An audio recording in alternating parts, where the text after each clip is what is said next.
10 मुहर्रम को जुम्मे का दिन था। इमाम हुसैन इमामा बांध के घोड़े पर बैठकर खुतबा देने लगे तो एक शख्स अंदर से बोल के कहने लगा, हुसैन तकरीर लंबी ना कर, हमारा जुमा लेट हो रहा है। बल्ले हो नमाजियों, सामने वो शख्सियत खड़ी है जिस पर अभी दुरूद पढ़ेंगे नमाज में, अल्लाहुम्मा सल्ले अला मुहम्मदिन व अला, अभी दुरूद पढ़ेंगे हुसैन इब्ने अली पर, अभी शहीद करके अभी दुरूद पढ़ेंगे, वो सामने खड़े।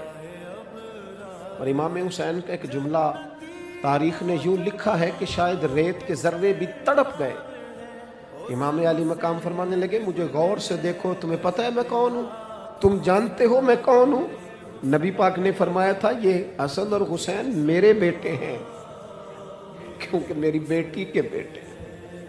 तुम्हें पता है मैं कौन हूँ? सामने इमाम हुसैन खड़े। फरमाया